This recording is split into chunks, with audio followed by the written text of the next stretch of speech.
A'udzubillahi minasyaitonirrajim. Bismillahirrahmanirrahim. Rabbi shrah li sadri wa yassir li amri wahlul 'uqdatam min lisani yafqahu qawli. Alhamdulillahirabbil alamin.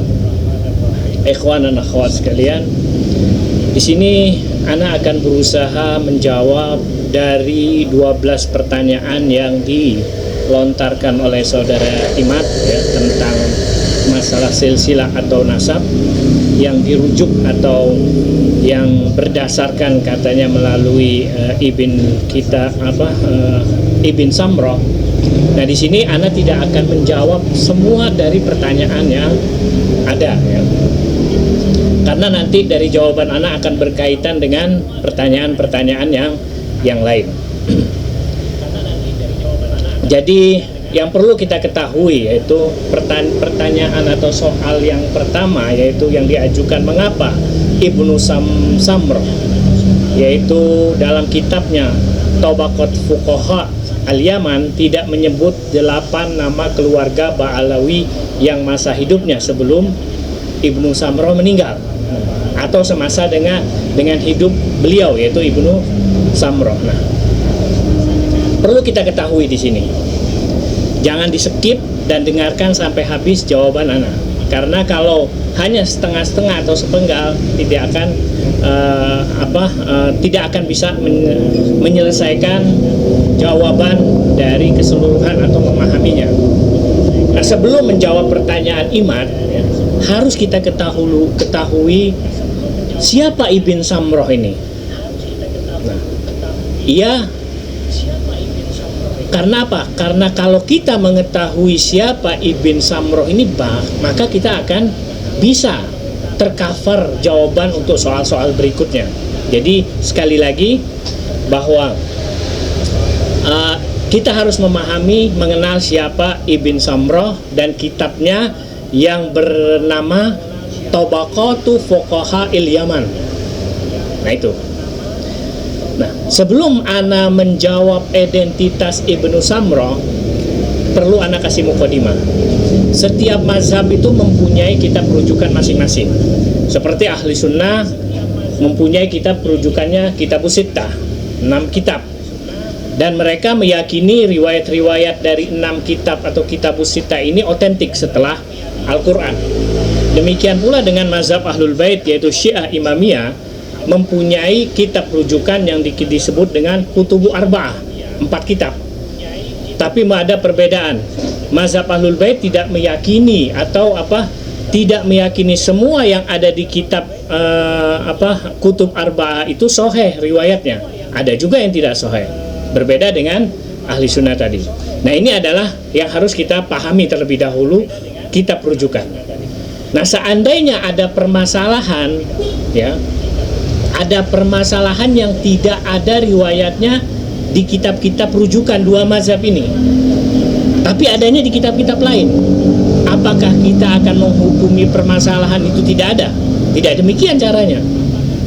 Cara mengkaji sesuatu tidak demikian. Nah, seperti misalkan di dalam kitab Ibn Samroh Tabaqatu Fuqaha Al-Yaman ya tidak tercantum, lalu dihukumi tidak ada. Tidak demikian cara menganalisa sejarah atau riwayat. Kita harus mencari rujukan-rujukan kitab dari kitab-kitab yang lain. Nah, kitab Tabaqatu Fuqaha Al-Yaman yang li Ibn Samroh Al-Ja'di, kitab ini termasuk dari kitab-kitab terdahulu, yaitu salah satu kitab terdahulu yang ditulis oleh orang Yaman dan terkenal kira-kira pada tahun sekitar 580 Hijrah.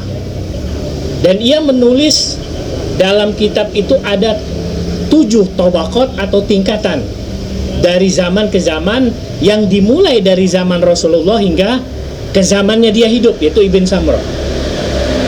Nah, jadi kalau kita rujuk kepada kitab Ibn Adiba Asy-Syaibani dalam kitabnya Qurratul Uyun fi Akhbaril Yaman Al-Maimun, dia mengatakan bahwa dia, yaitu Ibn Samroh ini adalah orang yang pertama kali menulis dan menyusun sejarah para ulama Yaman dan fadilah-fadilahnya, yaitu kemuliaan-kemuliaannya. Itu si penyusun ini Ibn Samroh adalah pengikut dari mazhab Syafi'i, dan dia juga pembawa dan sekaligus penyebar dari sejarah masuknya mazhab Syafi'i ke Yaman. Nah, itu tertulis di dalam kitab Tabaqat Fuqaha'il Yaman. Sekali lagi ya. Dan perhatikan, judul dari kitab Ibn Samro ini adalah Tabaqat Fuqaha'il Yaman. Tingkatan-tingkatan para fuqaha, para faqih, orang alim yang berasal dari Yaman.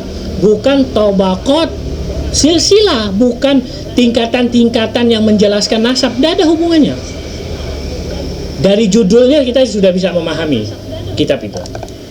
Nah, dan sebelum mazhab Syafi'i tersebar di Yaman pada waktu itu kan sudah ada ya mazhab Maliki dan Hanafi. Jadi sebelum masuknya mazhab Syafi'i itu sudah ada mazhab Maliki dan Yamani, dan keduanya pada waktu dahulu sebelum mazhab Syafi'i masuk itu mazhab Maliki dan Hanafi menjadi mayoritas.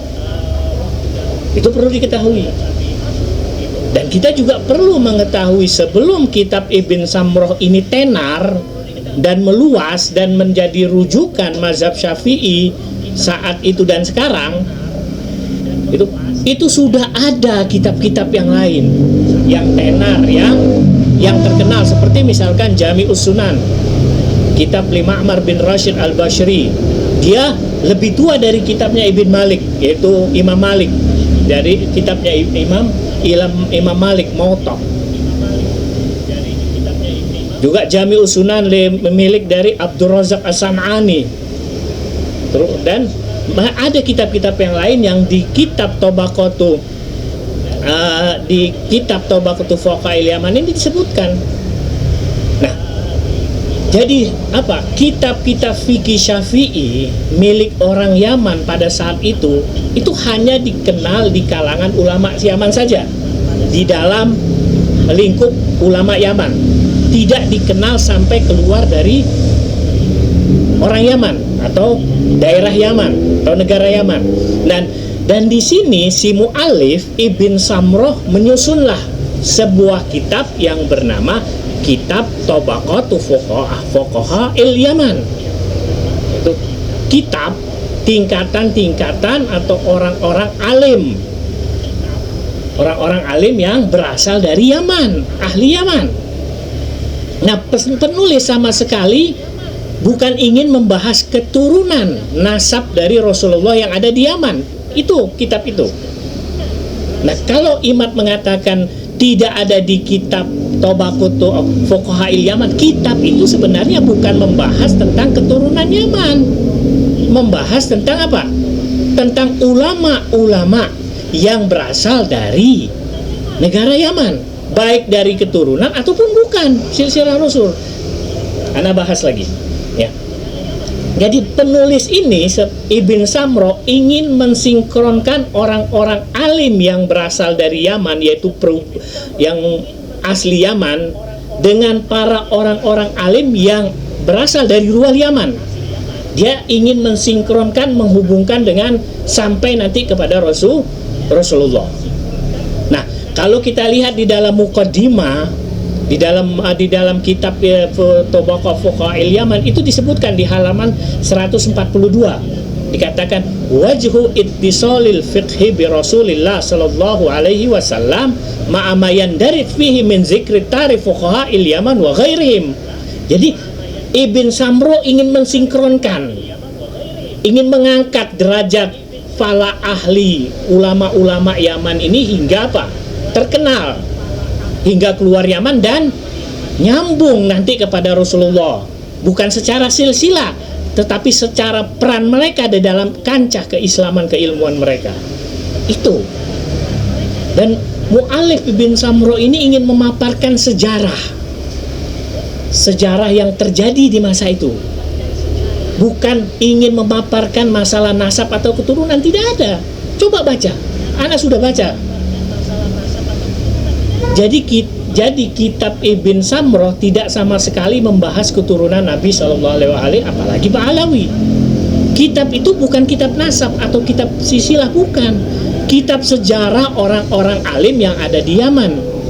bagaimana Ibn Samroh memperkenalkan para alim, orang alim yang ada di Yaman.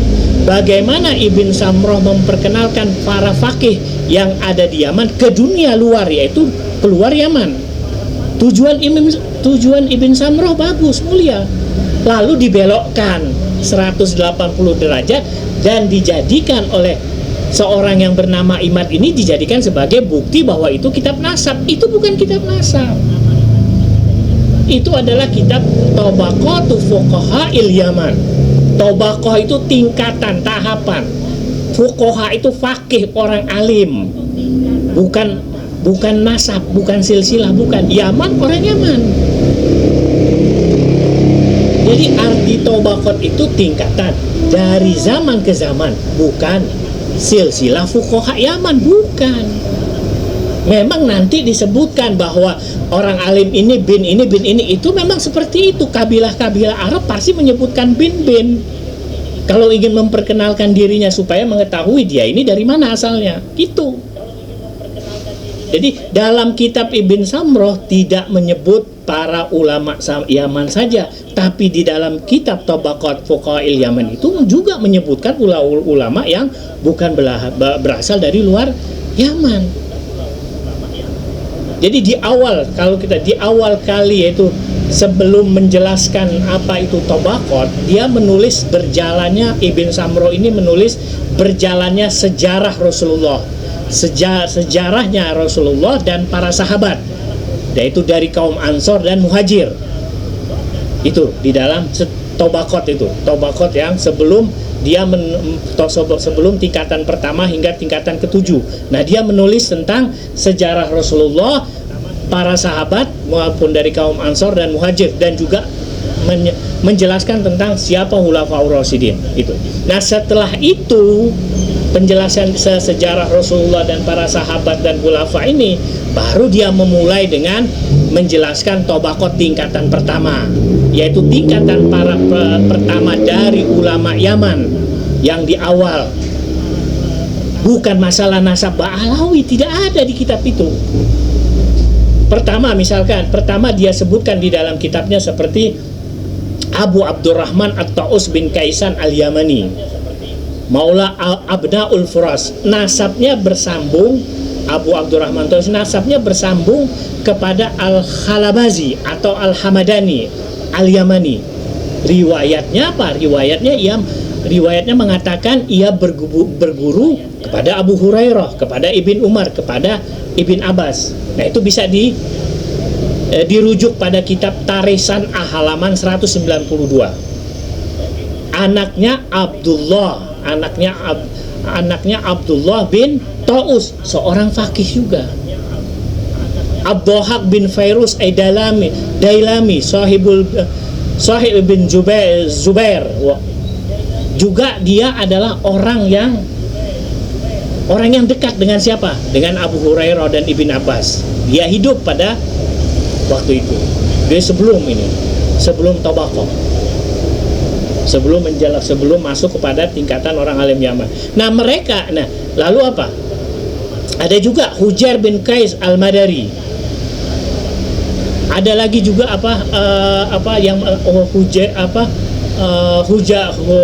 Hujair bin Qais Al-Madari, dan juga ada yang mengatakan dia merupakan salah satu dari sahabat Imam Ali. Nah, mereka ini orang-orang alim yang yang memiliki hubungan dengan sahabat Nabi, dan mereka berasal dari Yaman.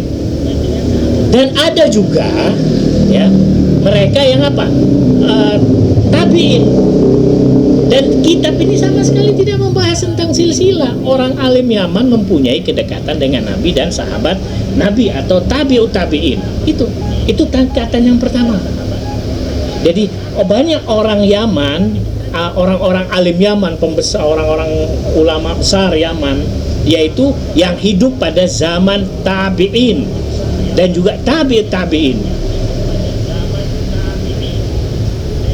Nah, tingkatan atau Tabaqah kedua, orang alim Yaman dan perawi hadis sebelum munculnya mazhab Syafi'i. Dan mereka dari San'a, seperti siapa? Muhammad bin Yusuf Al-Hadami. Dia rawa anhu Abu Sa'id Al-Jandi, yaitu an Muhammad bin Imran Al-Basri an Muhammad bin Hasan faqaha Abi Hanifah rahimullah wa Abu Ya'qub bin Ishaq wa Ibrahim Al-Dabari wa Ubaid bin Muhammad Al-Kishwari. Dan ini adalah orang-orang yang hidup pada tingkatan kedua, tabaqah kedua, yaitu orang alim Yaman, dan dia adalah dari perawi hadis. Dan mereka yang tadi Anda sebutkan itu selalu pulang pergi dari Mekah ke San'a, dan masih banyak lagi, Anda tidak sebutkan semuanya. Silakan dirujuk di kitab tersebut. Nah, jadi tabaqat atau tingkatan kedua itu banyak dari orang alim Yaman pada saat itu adalah dari tabi'in, yaitu orang-orang Yaman. Muammar bin Rashid Al-Bashari dari San'a, Hisham bin Urwa, terus di sini dikatakan Ibn Uyainah wa Ibn Mubarak dan juga ada Abdul Razak Faqih Al-Yaman wa San'a. Banyak. Ibn Samro bukan menjelaskan, Ibn Samro ketika menjelaskan nama-nama ini dia bukan menjelaskan silsilah, bukan, tapi menjelaskan apa? Para faqih atau para faqih yang berasal atau asli dari Yaman, yang mereka adalah tabi'in yang asli dari Yaman. Masih banyak lagi. Nah, kalau kita lihat dari tingkatan ketiga, tabaqah ketiga, Abu Qurrah Musa bin Tariq Al-Luhaji, ada juga lakopnya Ra'. Dia adalah seorang faqih, dia juga adalah seorang hakim, dan banyak lagi. Ini mereka hidup di masa Imam Ali Al-Hadi, yaitu imam mazhab dari Syiah. Dan saat ini mereka yang pada saat itu mereka itu masih apa? Bermazhab Maliki dan bermazhab Hanafi, bukan bermazhab Syafi'i. Itu kalau dalam mazhab Ahlul Bait itu ada pada masa Imam Ali Al-Hadi, yaitu tabaqah ketiga. Nah, tabaqah keempat, nah barulah tabaqah keempat ini, tingkatan keempat ini masuk pada masa Syafi'i, seperti Al-Qasim bin Muhammad bin Abdullah Juhmi Al-Quraisy. Dan juga apa? Al-Qasim ini adalah salah seorang yang juga penyebar dari mazhab Syafi'i. Anda tidak menyebutkan semua nama-nama dari orang-orang alim yang ada di tabaqah tingkatan keempat ini, banyak. Tapi apa, di tingkatan keempat ini kira-kira pada tahun 430-an, yaitu apa? Mazhab Syafi'i ini mulai tersebar.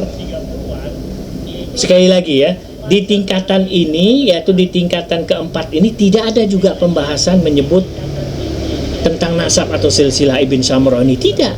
Menyebutkan dia orang alim yang ada pada masa sekitar tahun 400-an, yang mana pada masa mulai masuknya menyebarnya mazhab Syafi'i. Orangnya adalah fulan bin fulan. Enggak, bukan membahas tentang silsilah atau nasab, tidak. Masalah masuk kepada tabaqah atau ketingkatan kelima juga demikian. Banyak dari sahabat Qasim bin Muhammad Al-Quraisy ini yang penyebar dari mazhab Syafi'i ke Yaman, demikian juga ada mereka tidak membahas di dalam tabaqah kelima ini tentang nasab, membahas orang alim Yaman yang terkenal dan asal usulnya, bukan membahas keturunan. Jadi Ibn Samro menyusun para ulama tersohor dari kalangan ulama-ulama besar yang masyhur dari Yaman, orang Yaman, bukan menyusun silsilah asal nasab. Kitab itu tidak ada. Nah, di dalam tabaqah ke-6 inilah baru di situ ada muncul masa dari Syafi'i, Imam Syafi'i. Kenapa? Sebab di Imam Syafi'i mazhab orang mereka mengatakan dia adalah orang Yamani. Karena itu di dalam kitab dikatakan wa Ahmad Syafi'i wa huwa Abdullah wa ana ismuhu wa nasabuhu Muhammad bin Idris bin Abbas bin Utsman bin Syafi' bin Sa'ib bin Ubaid bin Abdul Yazid bin Hashim bin Abu Thalib bin Abdi Manaf. Jadi bertemu kepada Nabi SAW fi Abdi Manaf. Itu menurut mereka. Dan di situ bukan membahas tentang silsilah Syafi'i, tidak, tapi menjelaskan bahwa Imam Syafi'i keturunan Rasulullah. Itu saja menurut mereka. Menurut menurut di kitab Ibn Syamrah. Tidak ada membahas nasab pada tingkatan-tingkatan ini, pada tingkatan ke-6. Pada Tobaqah ke-7 yang terakhir juga demikian. Tidak menjelaskan masalah nasab ulama yang ada pada saat pada saat itu, tidak, tapi peran keilmuan ulama-ulama yang ada di Yaman pada saat itu. Jadi ana bingung juga si Imad ini ketika mengatakan membuat pertanyaan dan bersandarkan tidak tertulis di dalam kitab Ibn Samrah Tobaqah Fuqaha'il Yaman. Itu kitab bukan kitab nasab. Itu bukan kitab nasab. Jadi nggak mungkin ditulis di situ. Jangankan Ubaidillah, Ahmad Muhajir pun tidak tertulis karena bukan penduduk Yaman. Karena bukan penduduk Yaman. Ibn Samrah kan ingin menulis ulama-ulama Yaman. Ingin ulama-ulama Yaman ini terkenal, keluar kealimannya dan keilmuannya dan kitab-kitabnya. Itu niat bagus dari Ibn Samrah. Tapi diplesetkan oleh si Imad ini dengan mengatakan kok tidak tertulis. Ini bukan, sekali lagi, bukan kitab nasab. Masalah soal-soal selanjutnya yang ada sama jawabannya, tidak mungkin juga. Bukan Anda tidak ingin menjawab, jadi cara Anda ini menukil pembahasan atau rujukan saja itu sudah salah dan tidak bisa memisahkan kitab tersebut membahas apa. Soalnya apa? Bagi Anda kan apa? Ini sudah menjadi gambaran. Ini paham atau tidak orang kepada kitab ini? Jadi kitab Ibn Samrah sekali lagi bukan kitab nasab, tapi kitab-kitab orang alim, sejarah-sejarah orang alim yang mempunyai peran dalam kancah keilmuan, baik sebelum mazhab Syafi'i masuk Yaman ataupun sebelum mazhab Syafi'i masuk Yaman, yaitu ketika mazhab Maliki dan Hanafi mayoritas pada saat itu.